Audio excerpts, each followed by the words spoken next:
ஆமாயா, நாங்கள் ஊழல் ஆட்சிதான். விஜயை திட்டுவதாக நினைத்து தவறி போய் ஒப்புக்கொண்ட எடப்பாடியார்.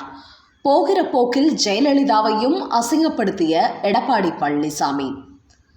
சமீபத்தில் நடைபெற்ற பொதுக்கூட்டத்தில் பேசிய விஜய் அதிமுகவை விமர்சித்து பேசியதற்கு உடனடியாக அதிமுகவிலிருந்து பதிலடி கொடுக்கிறோம் என்கிற பெயரில் அவசரமாக ஒரு அறிக்கையை வெளியிட்டுள்ளனர். ஆனால் அந்த அவசரத்தில் தாங்கள் ஊழல் செய்த கட்சிதான் என்று ஒப்புக்கொண்டதுடன் தங்களது தலைவி ஜெயலலிதாவையும் போகிற போக்கில் அசிங்கப்படுத்திவிட்டார் எடப்பாடி பழனிசாமி. அதாவது போட்டு வாங்குவது என்று சொல்வார்களே, அது இதுதான் என்பது போல விஜய்க்கு பதிலடி கொடுப்பதாக நினைத்து கொண்டு தற்போது அதிமுக தொண்டர்களிடமே கோபத்தை ஏற்படுத்தியுள்ளது. இந்த அறிக்கையில் அப்படி என்ன விஷயத்தை இவர்கள் தாங்களாகவே ஒப்புக்கொண்டுள்ளார்கள் என்பதை இந்த வீடியோவில் பார்ப்போம். சமீபத்தில் நடைபெற்ற பொதுக்கூட்டத்தில் நடிகர் விஜய் பேசும்போது திமுகவை தீய சக்தி என்று குறிப்பிட்டதோடு மட்டுமல்லாமல் அதிமுகவையும் ஊழல் சக்தி என்று தெளிவாக குறிப்பிட்டார். இப்போதைய நாள் வரை கூட விஜய் எப்படியும் அதிமுக கூட்டணியில் இணைவார், துணை முதல்வர் அல்லது எதிர்க்கட்சி தலைவர் என்கிற பதவியை கைப்பற்றுவார் என்று கூட அரசியல் வல்லுநர்கள் சொல்லி வந்தார்கள். அதனால்தான் அவர் அதிமுகவை கூட கொஞ்சம் அமைதியாக பேசி வந்தார் என்றும் அதிமுகவினருக்கு விஜய்க்கு பெரிதாக பதிலடி தராமல் அமைதி காத்து வந்தார்கள் என்றும் சொல்லப்பட்டு வந்தது.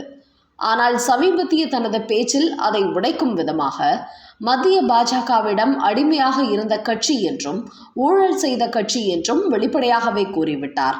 இதன் மூலம் அதிமுகவுடன் கூட்டணி கிடையாது என்பதை தெள்ள தெளிவாக விஜய் பறைசாற்றிவிட்டார்.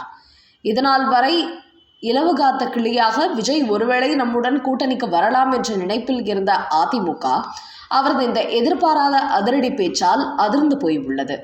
இனிமேலும் விஜயின் பேச்சை கேட்டுக்கொண்டு சும்மா இருக்கக்கூடாது என்று அவசரமாக ஒரு அறிக்கையை தயார் செய்து விஜய்க்கு பதிலடி கொடுப்பதாக நினைத்து வெளியிட்டுள்ளது. இதுபோன்ற அவசரத்தில் தயாரிக்கப்படும் அறிக்கைகளில் சில நேரங்களில் தங்களை அறியாமலேயே அரசியல்வாதிகள் உண்மைகளை ஒப்புக்கொண்டு விடுவார்கள். அப்படிதான் இந்த அறிக்கையும் சில உண்மைகளை வெட்ட வெளிச்சம் போட்டு காட்டியுள்ளது.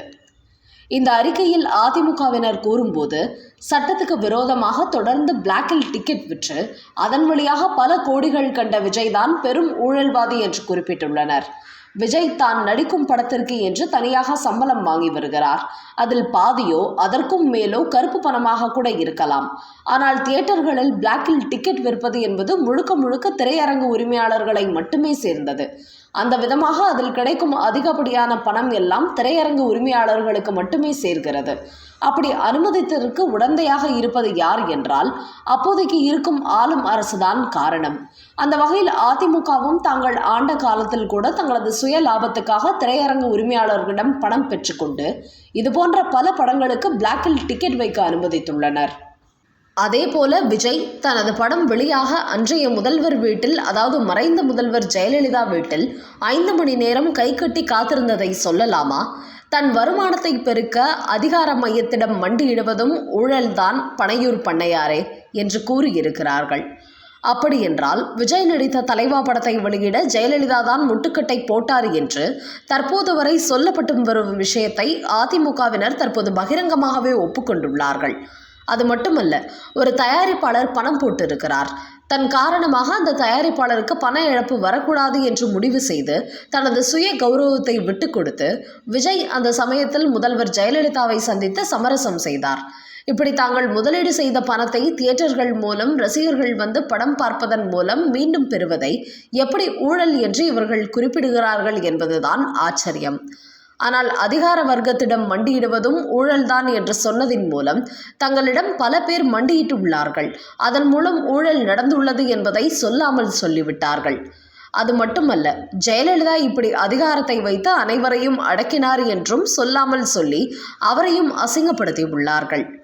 இது மட்டுமா? அதிமுக ஆட்சியில் கல்வி அமைச்சராக இருந்த செங்கோட்டையனை பக்கத்தில் வைத்துக்கொண்டு ஊழல் ஆட்சி என்று எங்களை சொல்வதுதான் தூய சக்தியா என்கிற ஒரு கேள்வியை கேட்டு மொத்தமாக அதிமுகவுக்கு கலங்கத்தை பூசிவிட்டார்கள். காரணம், அப்படி என்றால் அதிமுகவில் கல்வி அமைச்சராக இருந்தபோது செங்கோட்டையன் ஊழல் செய்துள்ளார் என்பதை இவர்கள் வெளிப்படையாகவே ஒப்புக்கொண்டிருக்கிறார்கள் என்றுதானே அர்த்தம்.